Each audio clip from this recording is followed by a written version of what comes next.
Hello, my name is Phil Berthoud, and I've been asked to give this talk by Kate McPherson, the person who tirelessly runs the John Bradburne Memorial Society. She's asked me to give a talk about my music, mainly, and John Bradburne is my godfather, and in 2020 I made this album of songs and hymns. Well, I wrote the music. My wife Mari provided the beautiful vocals, and it's a collection of musical settings of John's poems. So I shall be telling you a bit about how the album came about, a bit about the recording process and the poetry itself. But first of all, I'll give you a bit of background information about me and my connection with John.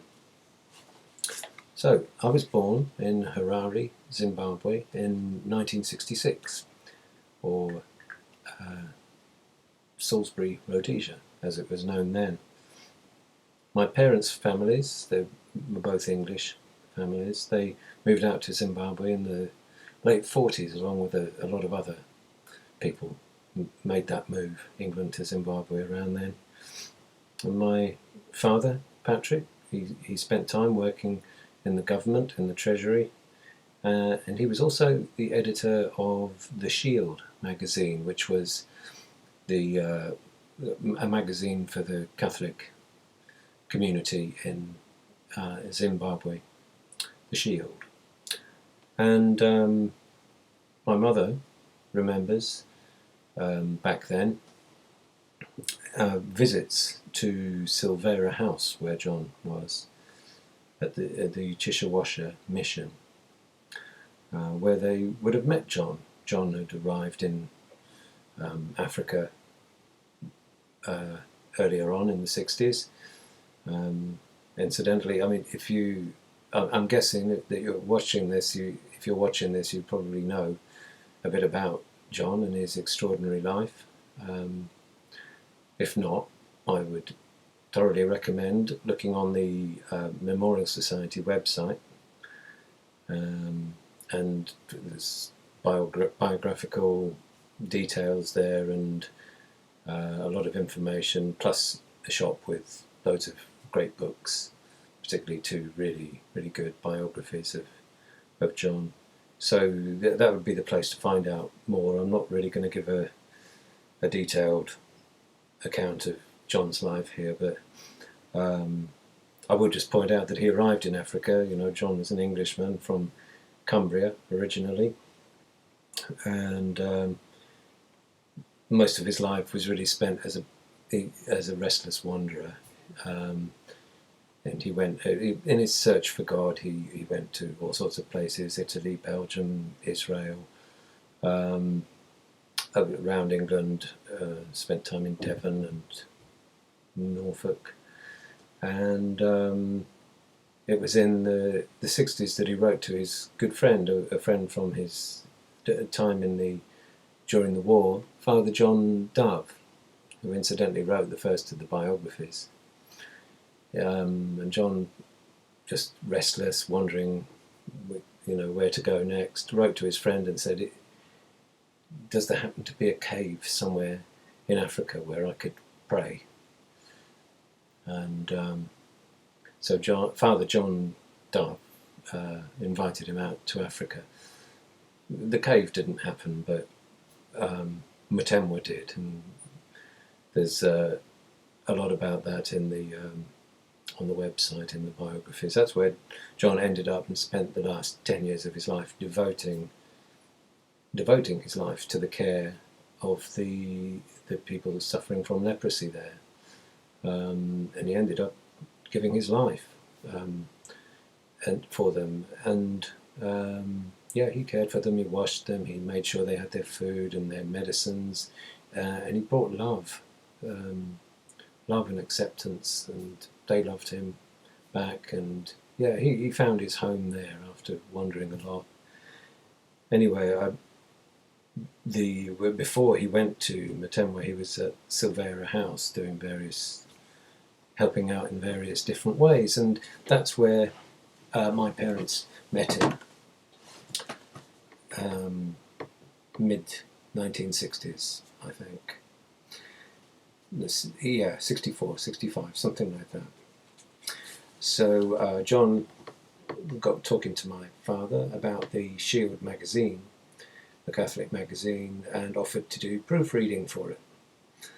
And as well as the proofreading, he also contributed poetry. It's another side to John, a hugely prolific poet. It came out of him like water from a tap. He's actually in the Guinness Book of Records as the most prolific poet in the English language. A huge amount, and it's all available to read on the John Bradburne Poetry website, which has been amazingly put together by David Crystal. The amount of work that's gone into that is just staggering. So yeah, he would contribute poetry for this magazine. He also was interviewed by my father for the magazine. I have the cutting here, face to face with John Bradburne, and this interview was done in the grounds of Harare Cathedral, and this picture, I'm guessing, would have been taken by my father there on the day of the interview. So that's lovely. I don't actually have the whole magazine, unfortunately, but I do have the whole interview, and excerpts from this appear in one of the biographies that I mentioned earlier. An amazing work of research by Didier Rance, who wrote Vagabond of God, the second biography. So John and my father became firm friends, and John used to come over to our house in Harare, and he would do a bit of proofreading, and my mother remembers evenings of laughter and lively conversation with John, gratefully accepting any offerings of brandy and cheese in particular, my mother remembers. I wish I had more stories to tell of my father's friendship, what they talked about, and it would be great to know that, but sadly my father died in 1979, just 4 months before John himself was killed. And I was only 13 at that time, and John really, I should have said we'd returned to England as a family in 1970, and I was nearly 4 at the time. So this was, we were back in England, my father died, then John was killed. And as I said, I was 13, and John, to me, back then, as an awkward teenage boy, was rather a remote figure. But I do remember being greatly intrigued, fascinated by his lack of possessions, or more specifically, his lack of interest in possessions. I found this incredible because I was someone who just collected anything, and I was surrounded with stuff. I felt better when I had lots of stuff around me. I could not imagine just having a typewriter and the Bible and maybe a couple of crucifixes and in his little tin hut. I couldn't get my head around it, but something fascinated me about that, and I felt very drawn to that idea of being free from worldly material possessions.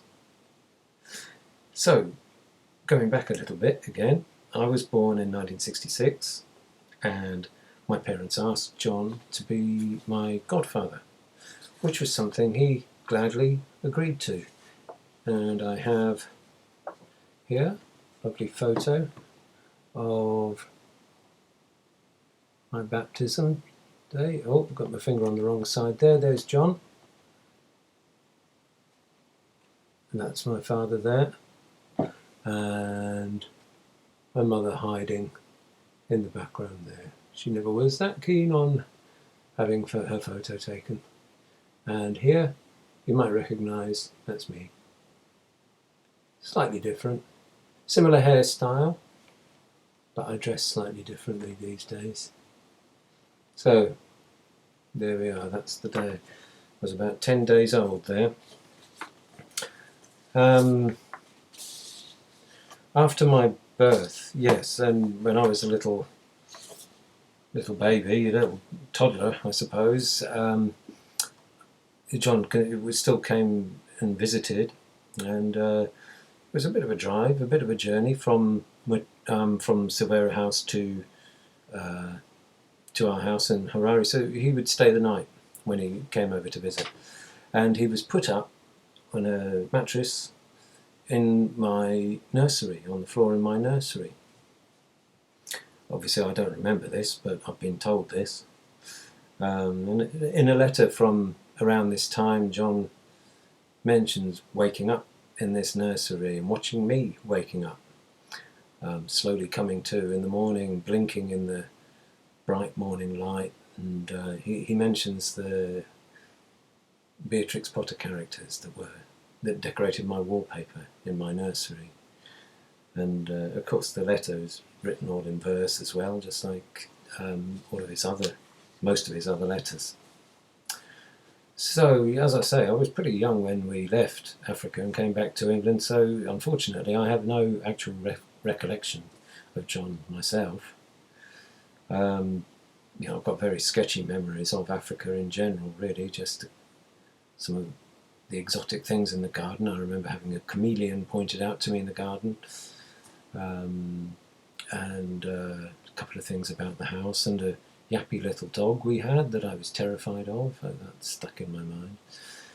But John, all the same, he's a very significant person in my life, particularly spiritually. He's been really quite a guide for me, and he's also affected my music as well. More of that to come. I was, as I got older, he became more significant. I was really blown away by the biographies, the Strange Vagabond by Father John Dove, and I'm just going to hold them up actually. There we are, that's the one by Father John Dove, which is lovely because it was his best friend and he knew him really well. Beautiful book. And then later came this one, The Vagabond of God by Didier Rance, which is just quite amazing in its the depth of research, and I believe Didier spent 3 years researching this, 3 years of his life devoted to this, and it is such a good read. It's really such an inspiring book.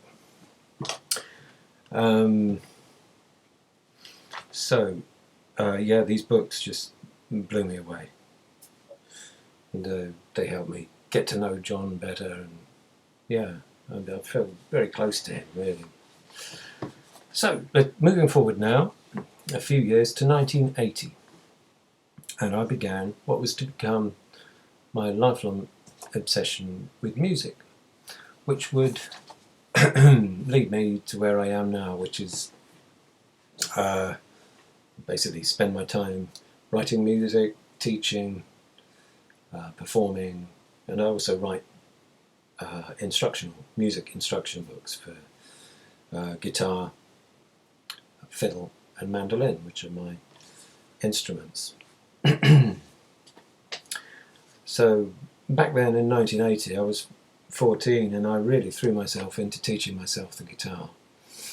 That was my first instrument, and I was learning rock and pop music that I liked at the time, and but pretty soon I felt drawn to classical music, orchestral music, string quartets, that kind of thing, and I started to dream of writing music. That felt like something I just really wanted to do.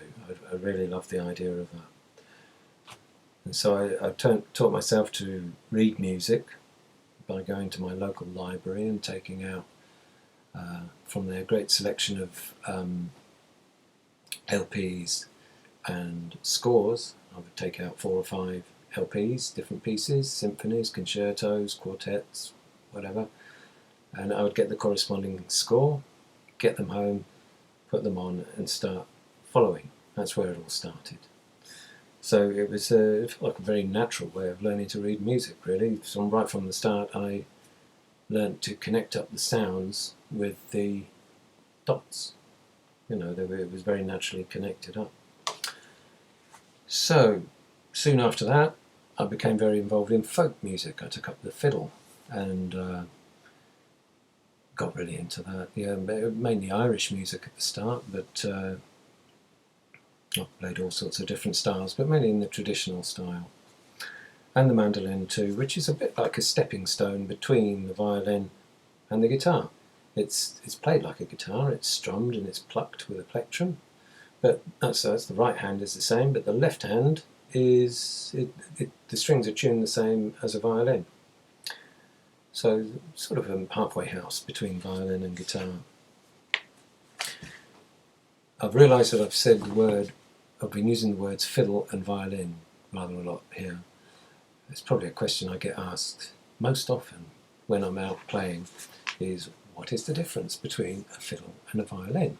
Well, there isn't one, basically, is the simple answer. It's the same thing. It's just that classical people tend to call it a violin and folk people tend to call it a fiddle. It just so happens that way.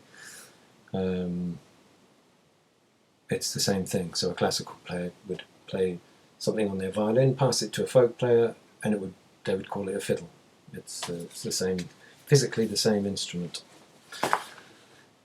So yeah, as I say, over the years, a lot of teaching, performing, and writing. I've kept the composing in mind, but it's always harder to do because it needs a lot of time. It needs a lot of peace and quiet, and that doesn't come around all that often. It's extended periods of peace and quiet that are needed, especially if you're bringing up a family and working. But I had, for a long time, lurking in the back of my mind, the idea that I'd love to do something inspired by John, some musical thing. And the shape of this didn't take shape really until April 2020, which I'm sure you'll remember was when we first hit lockdown. Well, in the UK anyway. Mary, and my wife, and I had just moved house, and we had our son with us, who was about 23 then. The world felt very eerie, you know, with the hardly any traffic about, and people dodging people in the almost deserted streets, and everything shut, all the shops and everything. Mari and I both work in schools, teaching. I teach guitar, she teaches singing. We play as a folk duo as well, so we had all our gigs cancelled, all the schools shut, nothing. In fact, we just finished recording a folk CD, our album, a different album to the one I'm talking about here. But we just got that out, ready to launch it at the end of March, but you know, we've still got them all sitting here. We haven't had a chance to get them out yet, but all in good time. So anyway, out of this strange and horrible time, the lockdown, came the opportunity to compose. The space was there.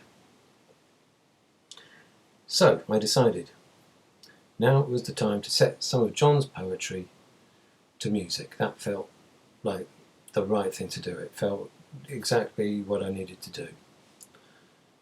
So I started with some of my favourites. The Strange Vagabond of God is one. It's a popular one of his. Both the biographies refer to that name he had for himself, this strange vagabond.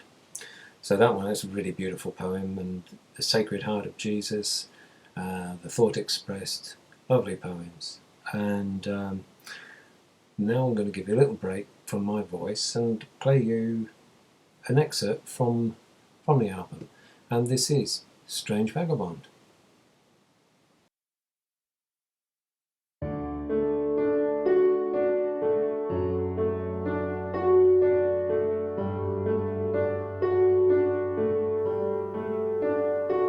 Strange vagabond that knows not what to seek.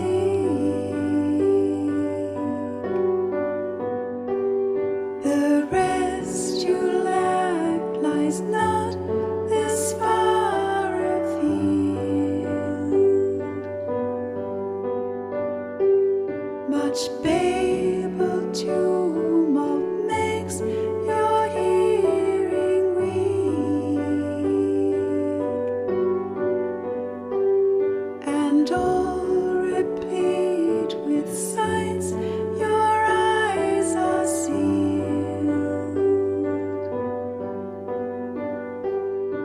So search none other,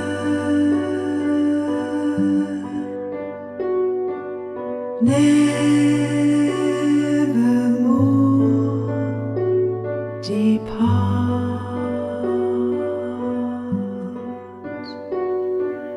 For you are homeless.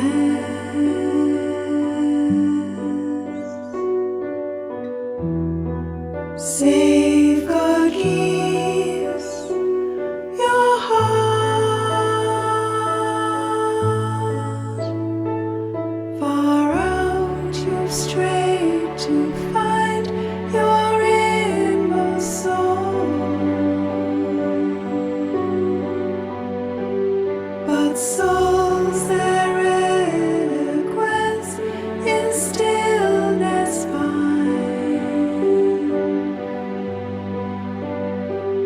Be still, then let God's silence make you whole.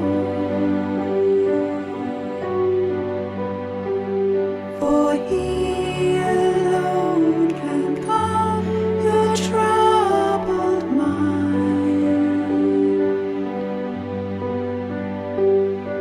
So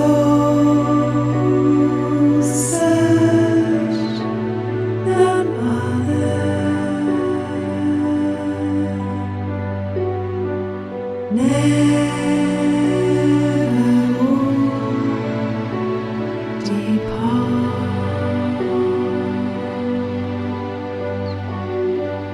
For you are homeless.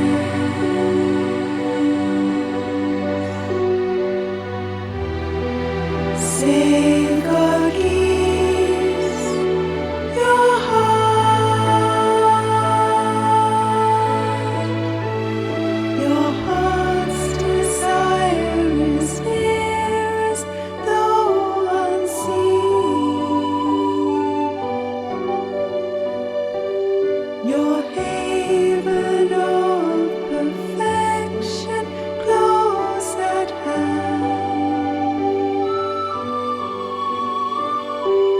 and that request was as a fever dream. God's love within you is your native land.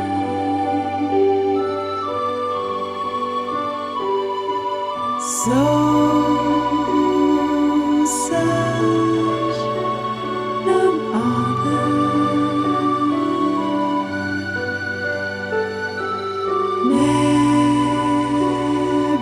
nevermore depart.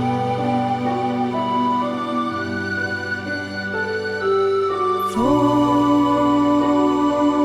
you are homeless.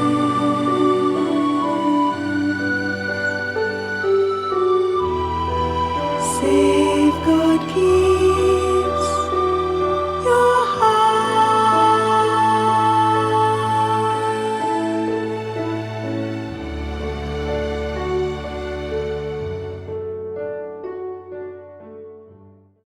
Strange Vagabond with Mari's lovely singing on it. I should apologise here for the redness Yeah, I tried to tone it down a bit by turning the camera so it would see at least a little bit of yellow and putting a couple of yellow cushions there. It's intensely red, and I do apologise for that. I've just recently painted this room and I went for a real adventurous colour scheme. The yellow bit is banana split and the red bit is pepper red, and it's pretty intense, but it looks really vivid on the screen. It's not quite as bad as that when you come in. Okay, so getting back to the album, I'd say that as I was working on it, the melodies came really quickly, really quite easily. They flowed, and I felt John, if he was there, and I did feel in a way that he was watching.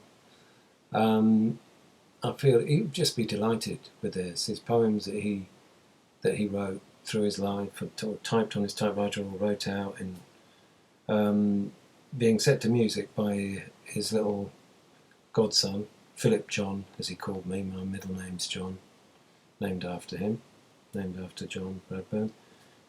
He would be, I think he would have been really, really pleased. His little Philip John writing this music, inspired by him. So, they came easily, and maybe he was giving me a bit of a helping hand. Who knows? I was working in our spare bedroom upstairs, composing away using the Sibelius composing software, doing it all on the computer.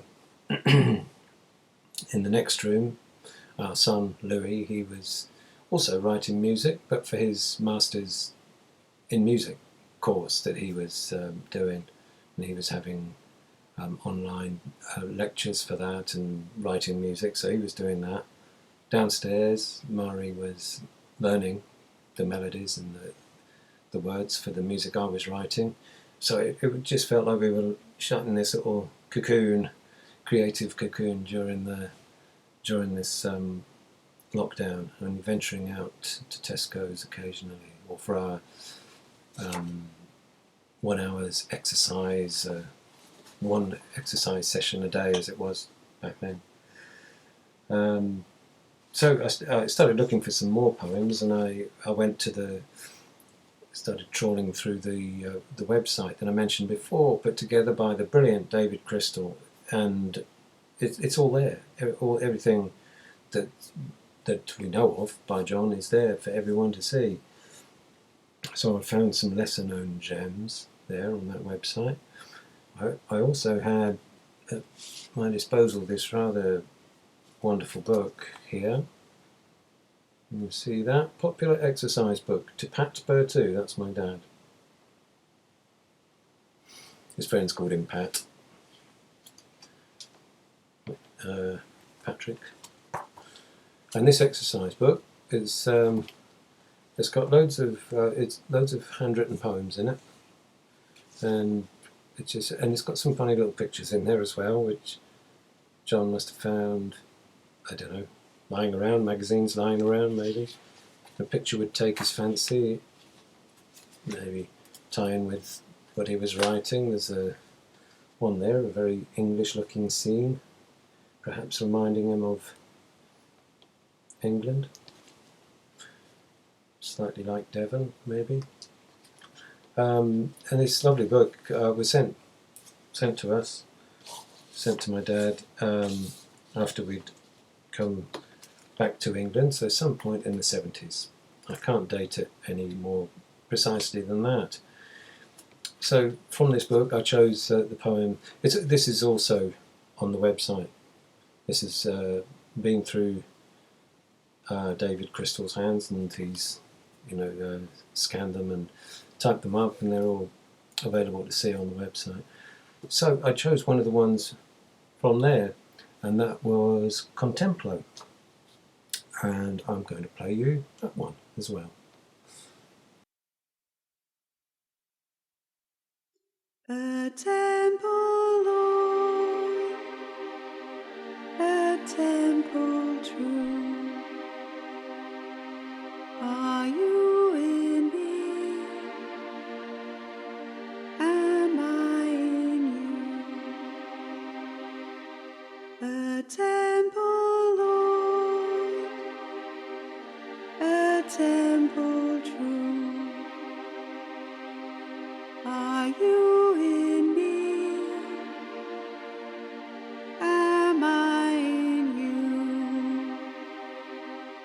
within this temple may present me with the blessed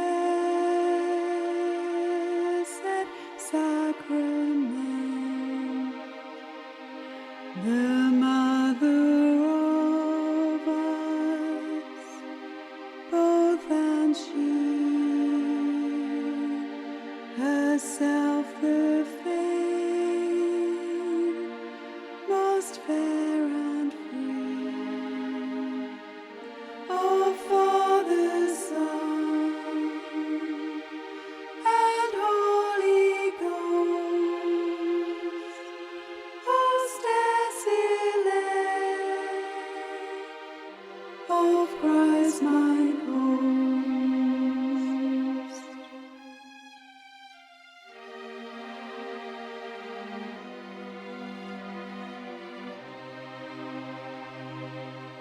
A temple, Lord, a temple true. Are you in me? Am I in you? A temple, Lord, a temple true. Are you in me? Am I in you? Often a human being seems the Savior far from all his themes, and lost that soul to Jesus' reign. Yet Christ the King is in that fane, as hidden man, the hidden God, crucified in, but at his nod.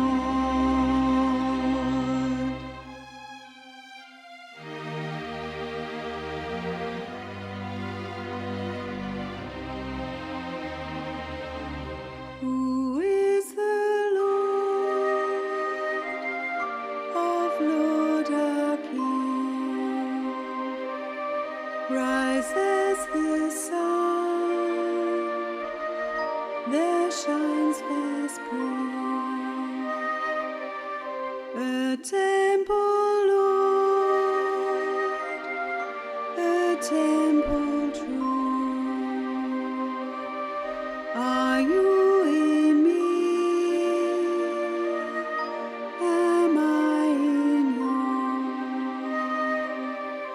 A temple, Lord, a temple true.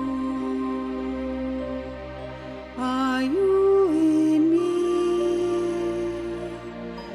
Am I in you?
there for you, taken from the exercise book that crammed full of poetry that John sent to my father back in the 70s. So work continued over the next couple of months back in 2020, and the thought expressed was finally completed in the summer of 2020. 10 of John's poems set to music, sung by Maori, plus one instrumental. The CD is available to buy at the John Bradburne Memorial Society, a website, which the link is there below, and also at my website, philberthoud.com. 100% of the profits of this CD, 100% of the profits go to Mutemwa directly. So John's poetry can continue to help his beloved leprosy patients in Mutemwa 42 years after his death. So I've been in the situation many times when performing, if I've got a CD to sell, and it always gets to that slightly awkward point. You know, you've got all these people who maybe have paid to come and see you, spending their time, giving you their time to come and watch you play, and then just before the break usually you hit them with, give us some more of your money, we've got CDs for sale.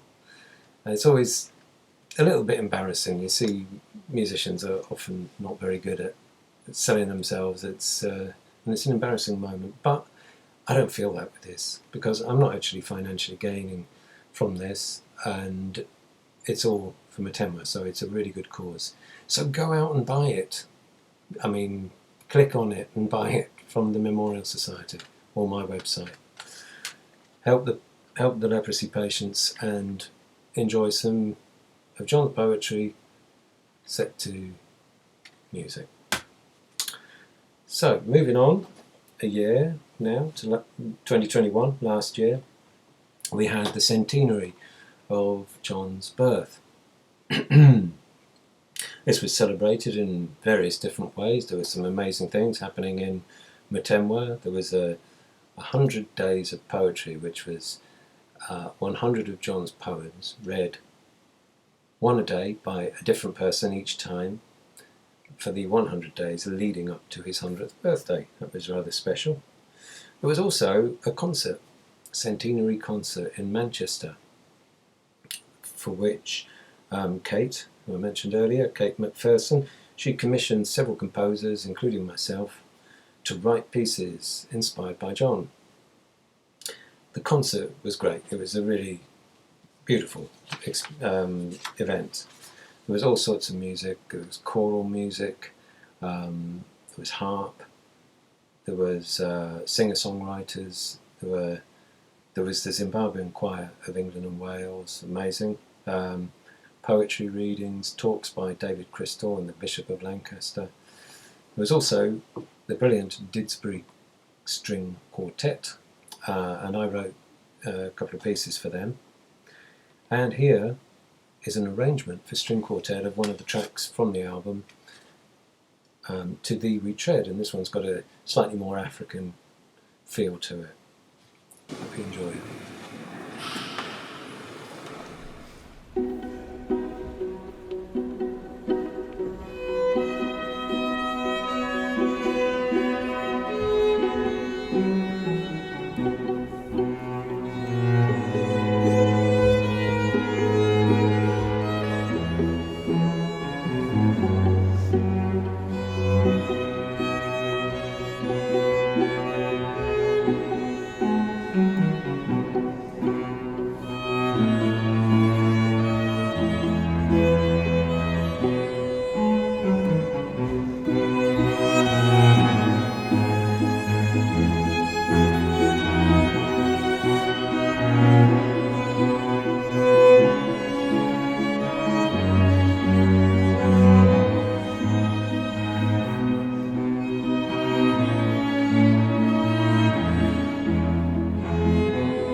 The Retread, an arrangement that I wrote for string quartet of one of the tracks from this CD, performed by the Didsbury String Quartet at the Centenary concert.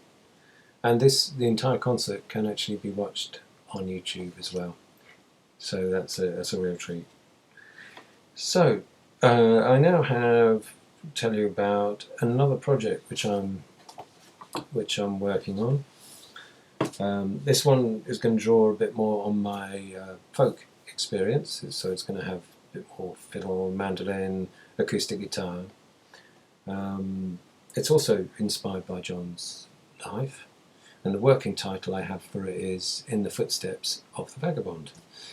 And it's going to have English traditional music.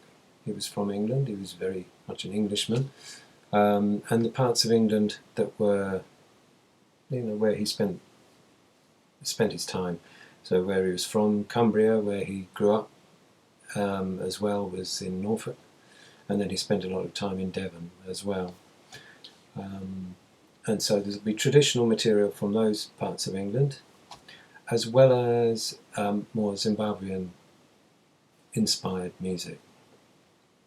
And occasionally, actually, the two will sort of mix at times. So it feels like a good project to do, because very much for John, the England and Zimbabwe just feels right, and for me as well, of course. I'm of an English family, but I was born over there, so we've been. It feels like a good project to do. So that's for this year. So watch this space.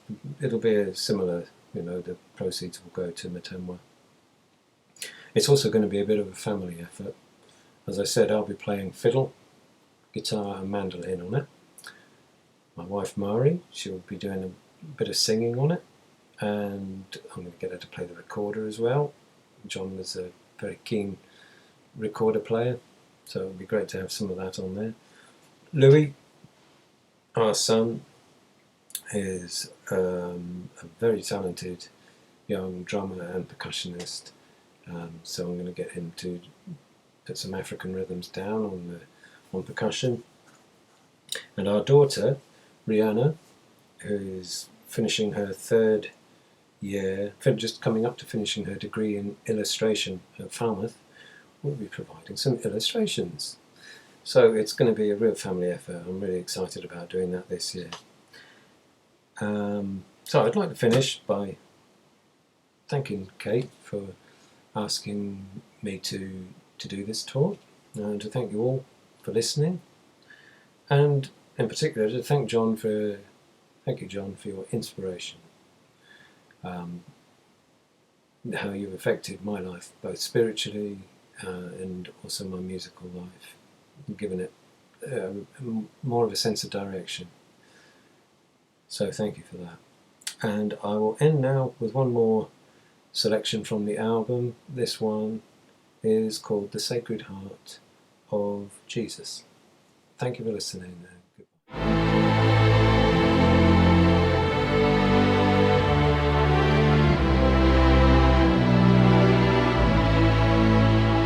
I do not follow thee, O Lord, I seek not well thy will, and all my life is weariness, and all my love falls ill, and everywhere is emptiness, of which I drink my fill.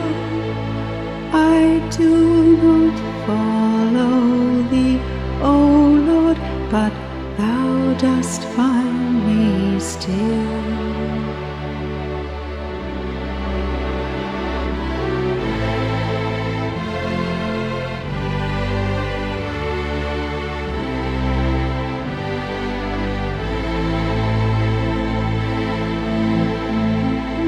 Yet do I seek thy face, O Lord, thy wonder I would see.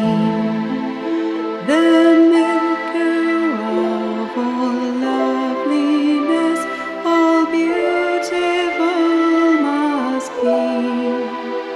Now overcome by loneliness, I cast my cares on thee. This do I by thy grace, dear Lord, thy Spirit follows me.